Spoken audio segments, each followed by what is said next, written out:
Buenas tardes, mi nombre es Eugenia Vaca Montes de Oca. Mi equipo está conformado por Valentina Yasmín Vergara Alanís y Beatriz Mejía González.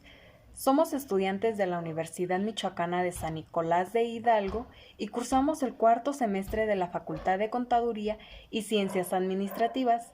Y hoy vamos a hablar sobre un tema que es de gran importancia, el cual es planeación, reclutamiento y selección de los recursos humanos, esperando que sea un tema interesante y el cual nos ayude a todos tener una nueva experiencia y algo nuevo por aprender.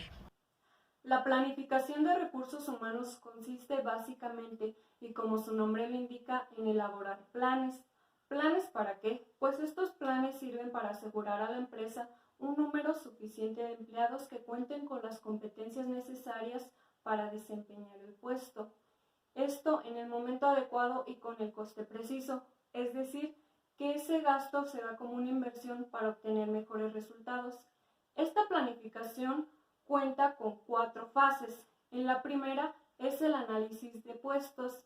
Aquí se recopila y se analiza la información para identificar las tareas y responsabilidades de los integrantes de cada puesto.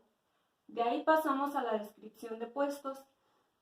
Este es un documento donde se ve reflejada la información obtenida a través del análisis anterior, con el fin de indicar las tareas y responsabilidades de cada puesto. La siguiente fase son los perfiles profesionales. Este es un conjunto de características que deben poseer las personas que solicitan la vacante. Estos perfiles se obtienen a través de competencias, las cuales pueden ser genéricas, específicas y transversales. La cuarta fase son los profesiogramas. Estos son la representación gráfica de los perfiles profesionales. Tienen que tener la información adecuada y se hace uno por cada puesto. Una vez hechos los perfiles profesionales, pasamos a la fase de reclutamiento. Bueno, pues buenas tardes. Nosotros también les vamos a hablar acerca de lo que es el reclutamiento. El reclutamiento, primero que nada, es un conjunto de procesos y técnicas que se siguen para atraer a nueva gente a los puestos vacantes. Esto considerando que las personas sean eficaces y eficientes y que sean capaces de ocupar un puesto dentro de la organización.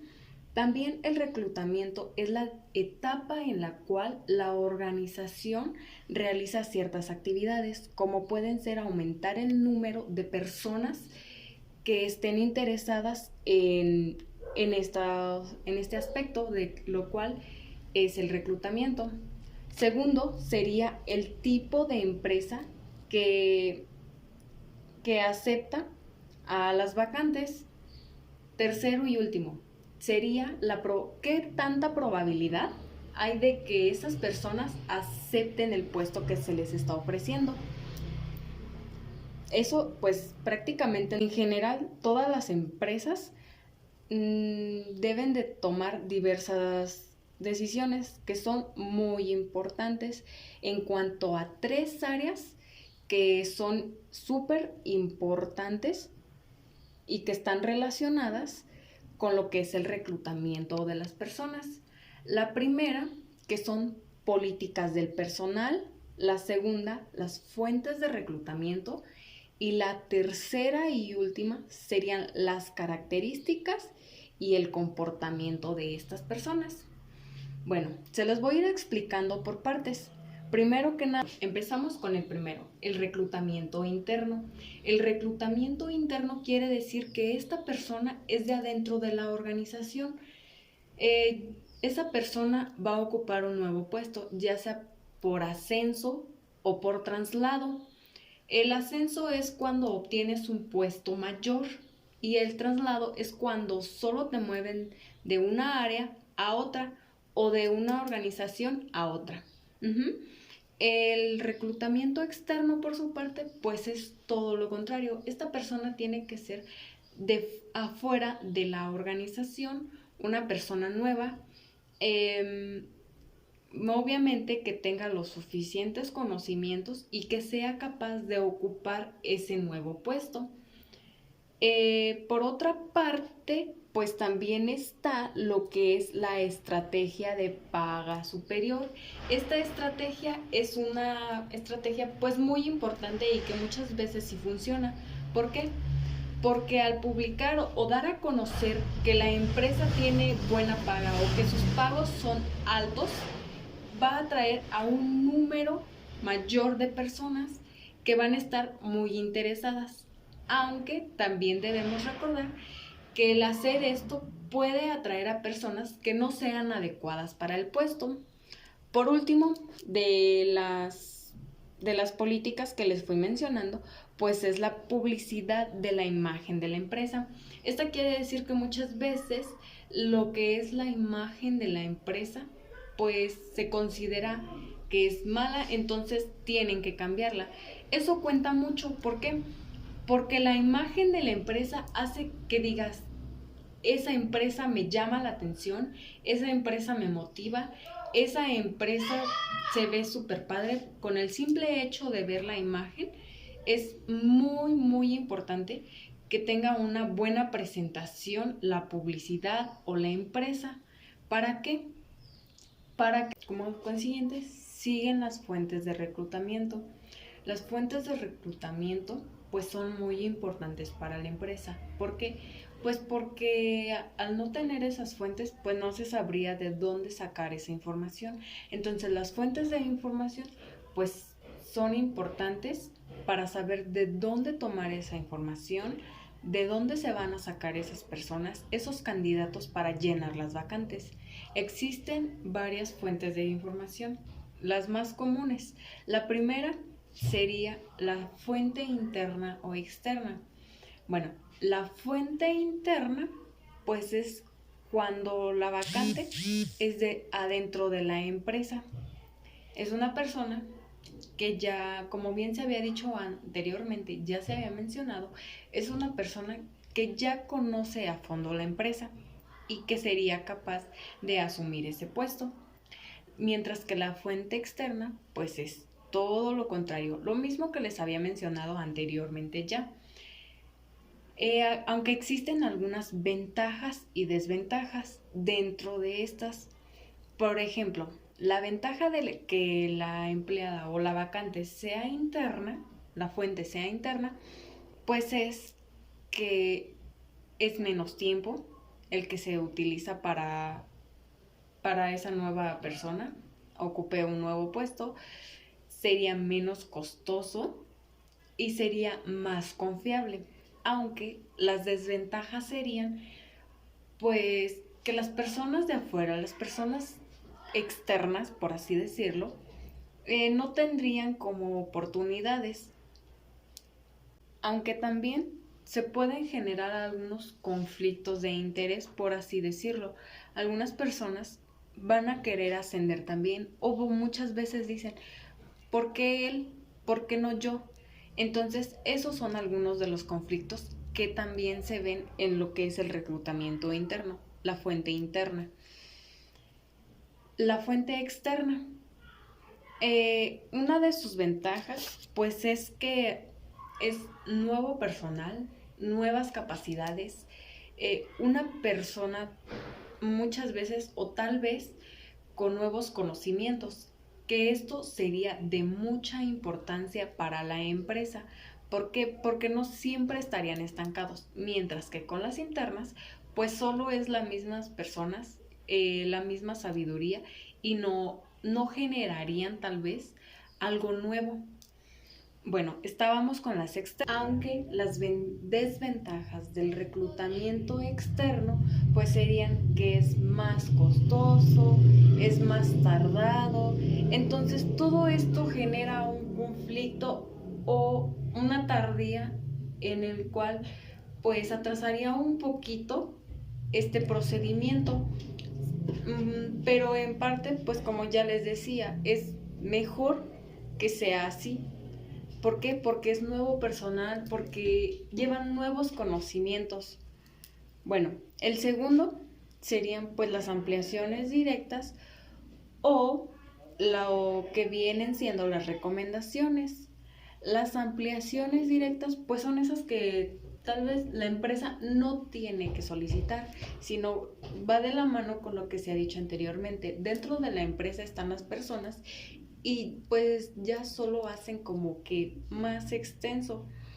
Y las recomendaciones pues es la persona que es de afuera de la empresa, pero esta va recomendada por una persona interna y así esta persona pues ya sería más confiable, porque muchas veces las personas que recomiendan resultan ser muy eficaces y eficientes, ya que también llevan un cierto conocimiento de la empresa en la cual se va a trabajar o en qué puestos se van a desempeñar estas personas. Entonces ya tienen sus conocimientos, ya como que tienen idea de lo que van a hacer, ya no llegan en blanco. Por eso muchas veces es mejor que las personas sean recomendadas en estos casos. Hay algunas empresas que utilizan mucho esto de las recomendaciones. Por ejemplo, está John's Pizza. John's Pizza utilizaba mucho lo que es el reclutamiento a través de los periódicos. Ahí daban a conocer las vacantes, pero se dieron cuenta de que las personas que asistían pues no eran confiables, no eran las personas adecuadas para los puestos. Después de ahí decidió cambiarse a formar parte de un grupo en el cual le dieran como esas opciones, opiniones. Es decir, que cada vez de que él tenía una nueva vacante, recurría a ese grupo y ese grupo sabía qué persona se iba a seleccionar o ya tenían como algunas propuestas para ocupar esas vacantes. Otro de estos, otro claro ejemplo de estos es Citibank, que muchas veces utilizaba a los empleados o pedía a los empleados una nueva personal, es decir, porque ya sabía que al ser recomendados, pues estas personas serían más eficientes, ya que tenían experiencia con eso. Solían saber que las personas que iban recomendadas eran más capaces o tenían más conocimiento o eran más confiables para ocupar estos puestos. Como siguiente son los anuncios en periódicos y revistas.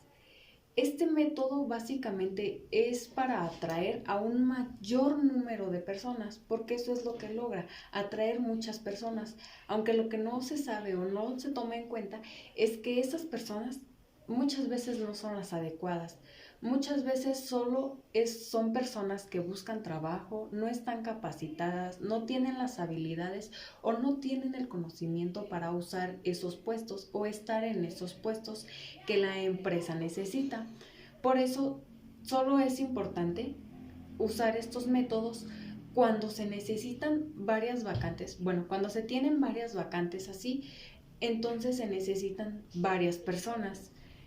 Es cuando se utiliza este método. ¿Por qué? Porque como ya se mencionó, atrae a un mayor número de personas para este puesto o para estos puestos. También cabe mencionar que en estos procedimientos o en este método es muy importante que se mencione la vacante que se está ofreciendo, el puesto, en qué empresa, las personas que lo manejan, el sueldo o cosas así que son de vital importancia para que las personas tengan un mayor conocimiento y sepan en qué se van a desarrollar ese puesto, ya que no puede ir cualquier persona a, a ocupar un puesto que no le pertenece. Muchas veces se puede poner solo que se solicita una persona para trabajar y que hay una vacante libre.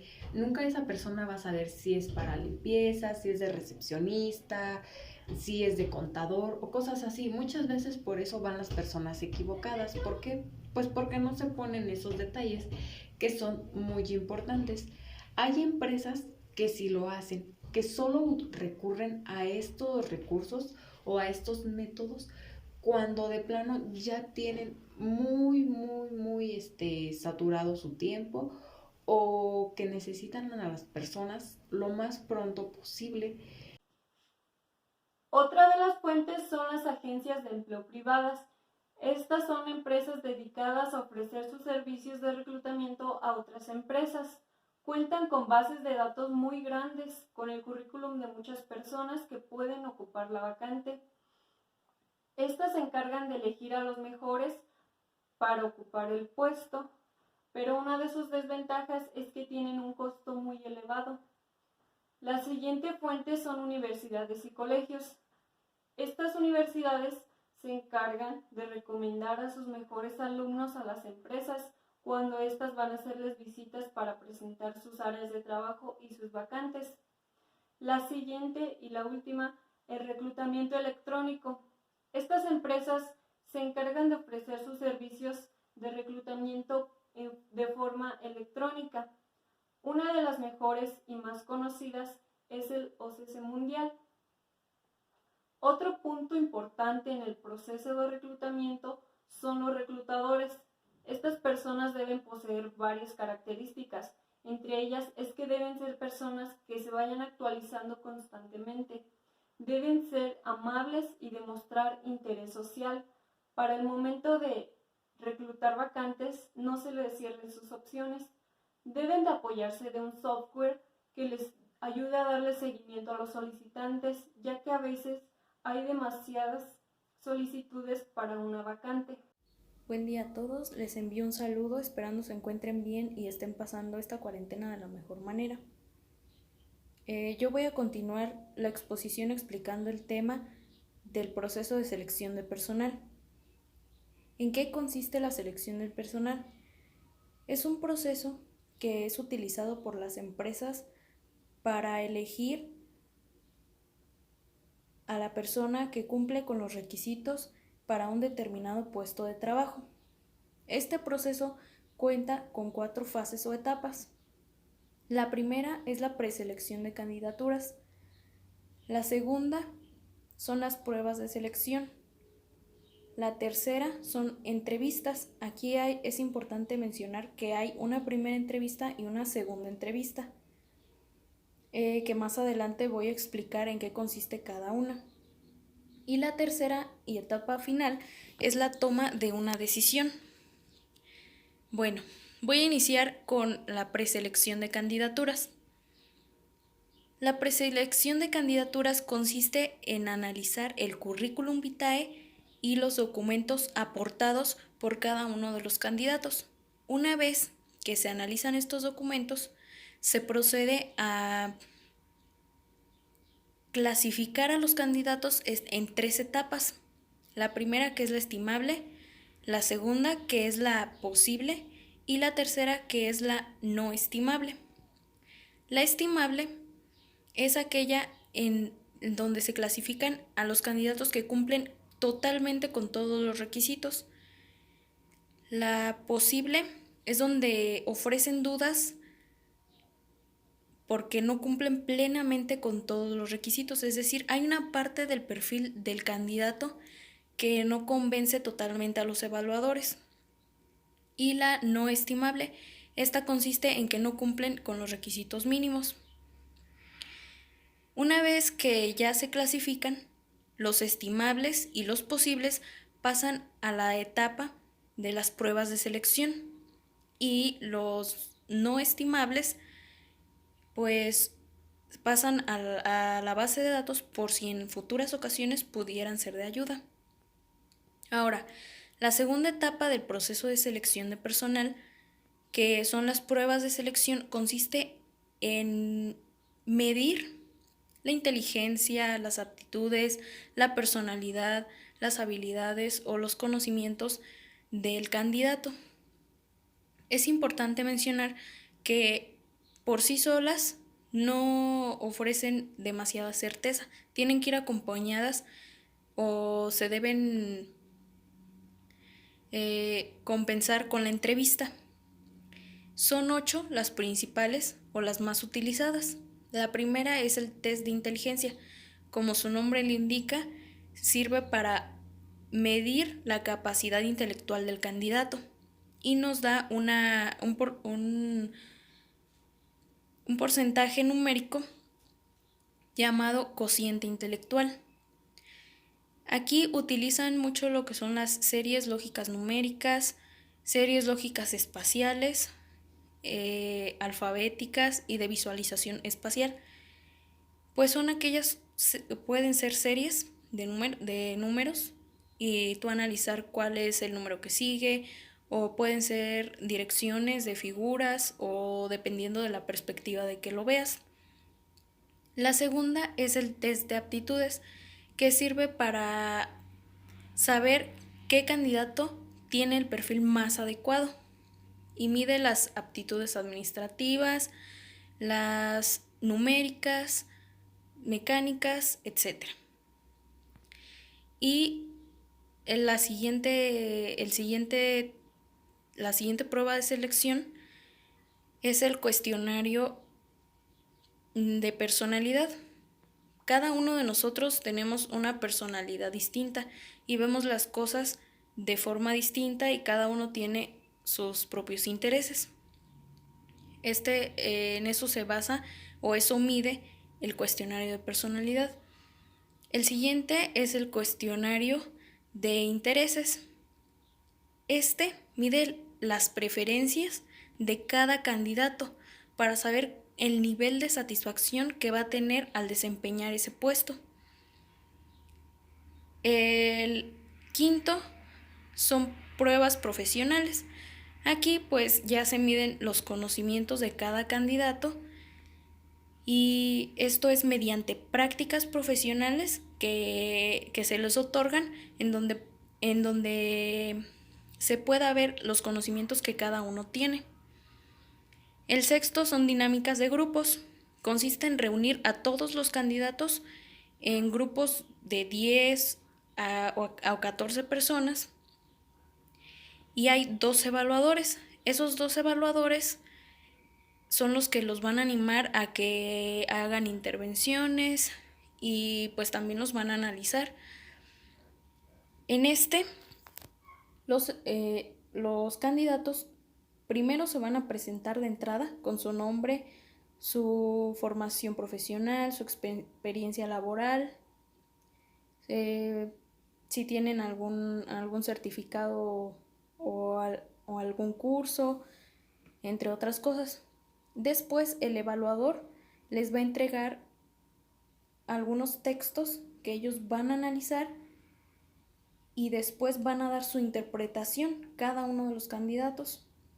Y con esto el evaluador logrará ver su expresión oral y escrita, su personalidad, si saben trabajar en grupo, su liderazgo, qué impacto causan a los demás candidatos. Después viene los centros de evaluación o assessment centers en inglés. Y bueno, aquí es más para los puestos directivos. Aquí hay evaluadores de la propia empresa, pero también hay consultores externos o especialistas en ese puesto. Y aquí se utilizan varias técnicas, es una mezcla. Puede ser dinámica de grupos, presentaciones, el role-playing, que consiste en representar una situación real y bueno, se les da obviamente una situación que ellos van a representar. Y el último son las pruebas de idiomas. Pues hoy en día ya sabemos que la mayoría de las empresas te pide que tengas no solo uno, sino varios idiomas, y para eso pues tienes que comprobar con un certificado expedido, y en algunas empresas también te hacen exámenes escritos u orales.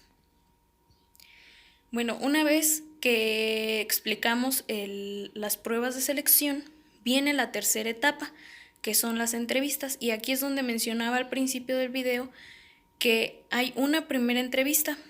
Esa primera entrevista la realiza un técnico de personal o un especialista de personal. Generalmente es un psicólogo. ¿Cómo va a ser esta evaluación? Pues te hace preguntas, pero lo más importante es que analiza tus movimientos corporales, es decir, tus movimientos, tus gestos, la postura que tienes del cuerpo, no sé, al sentarte o así, también tus movimientos, tus gestos, etc. Después viene, una vez que ya pasan esta entrevista, obviamente dan un informe de todos los candidatos y quienes hayan pasado la primera entrevista pasan a la segunda entrevista, que aquí ya es realizada por un técnico del puesto, un especialista de ese puesto, y ya es para saber qué conocimientos tienes acerca de lo que se va a desempeñar en ese puesto. Y bueno, las entrevistas también tienen fases. Las entrevistas constan de 4. La primera es la fase de acogida, que consiste en, digamos, darle la bienvenida al candidato. No sé, quizá extendiéndole la mano, invitándolo a pasar, generar un ambiente de confianza para que el candidato no se sienta intimidado. Y también pues le hace, no sé, preguntas muy generales como su nombre, su domicilio, cómo llega a la empresa. Después ya empieza a hacer otro tipo de preguntas un poco básicas también para que el candidato no las adecue a su conveniencia. Una vez que se termina con esta parte, sigue la fase de la exploración del currículum vitae.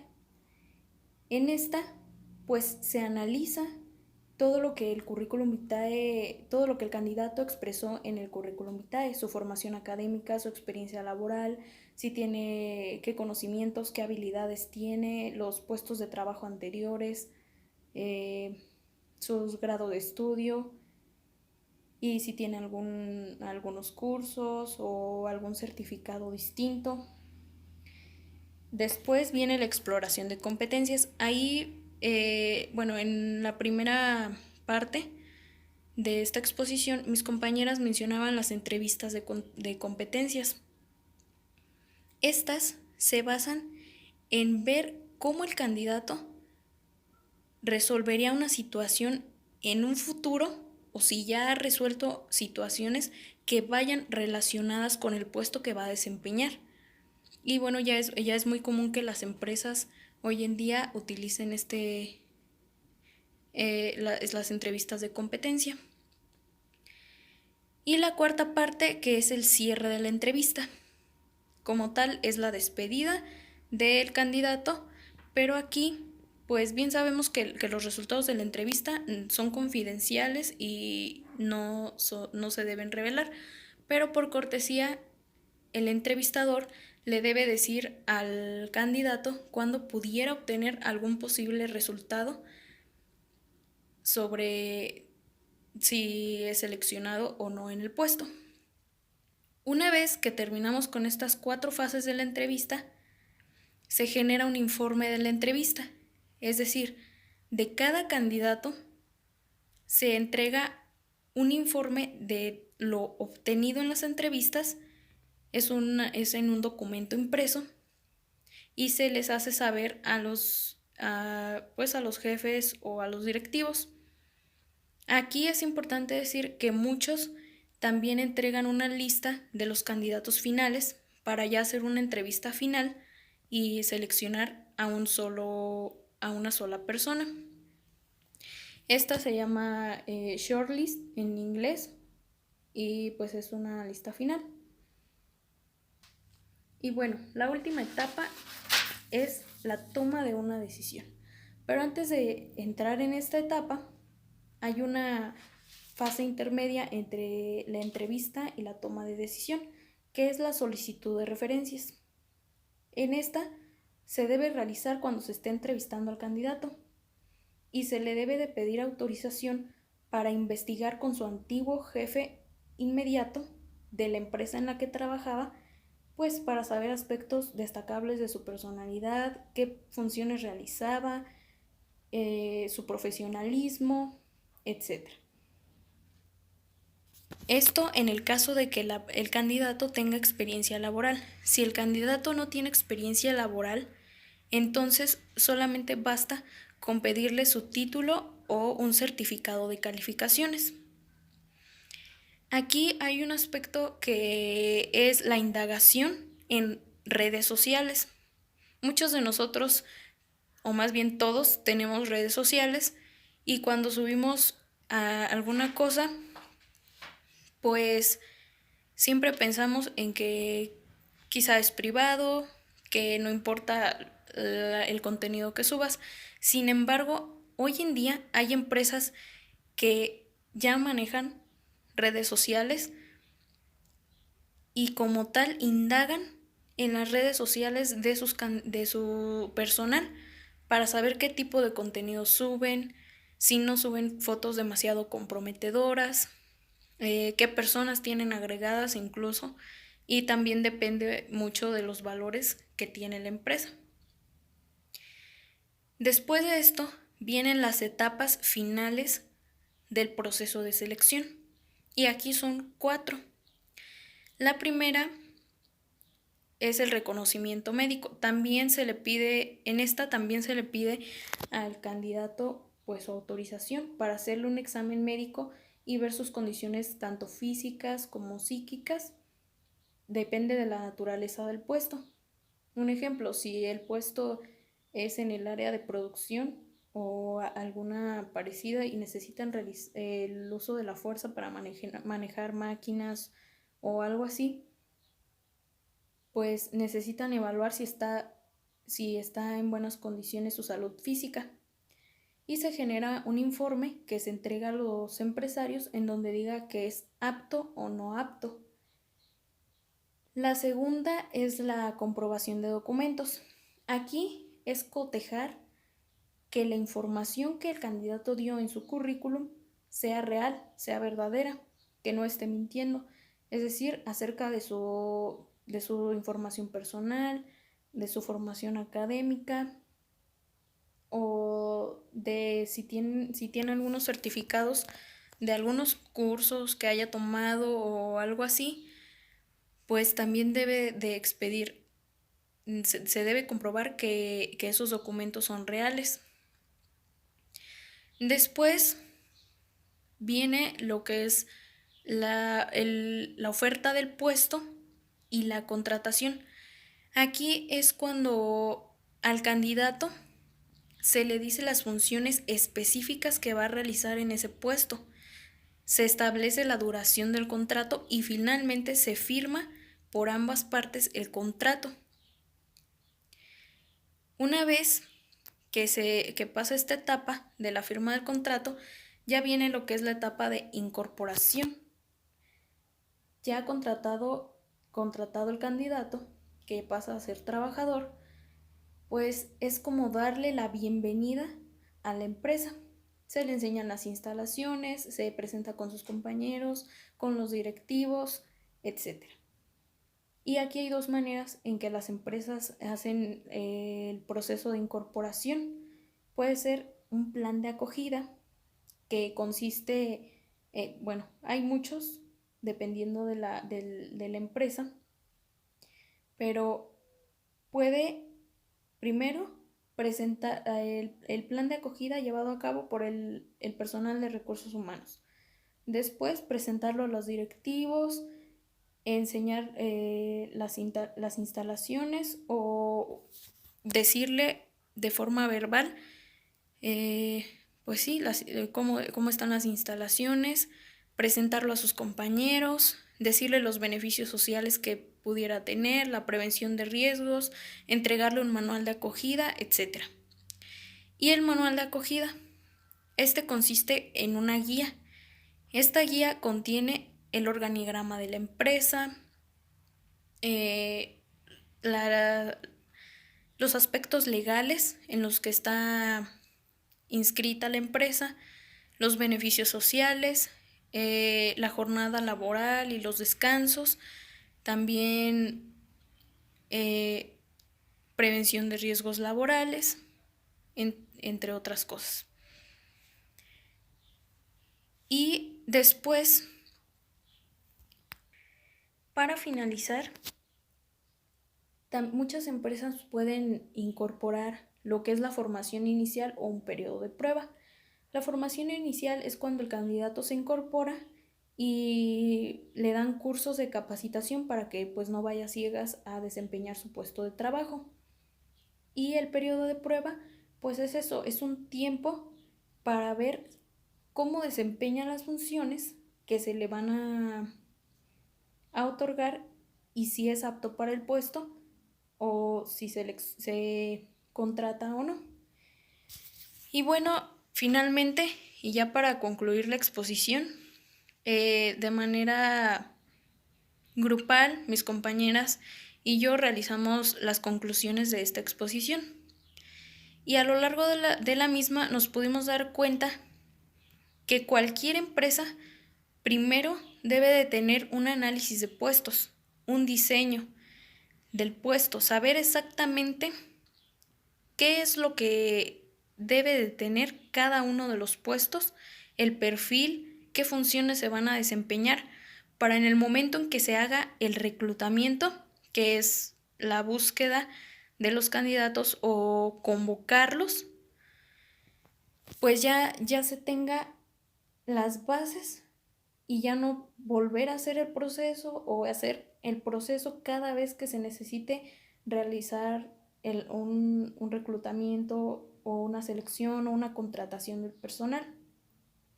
Y bueno, pues también pudimos darnos cuenta que el reclutamiento no solamente se da de forma externa, es decir, de personas que son ajenas a la empresa, sino que también pueden darse dentro de la misma empresa, pues ya para competir por un puesto. Y para esto pues los evaluadores se basan en la antigüedad de la persona o del candidato, en los méritos que ha hecho a través del tiempo que ha estado en la empresa, entre otros.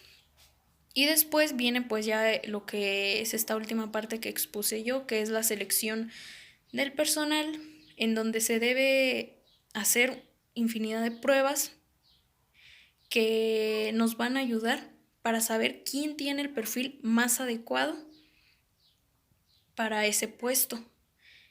Y asimismo, pues aunque hay muchas pruebas, no solamente se hace un tipo de prueba o así, sino que debe ir acompañada con entrevistas, con diferentes tipos de pruebas para tener un resultado más certero.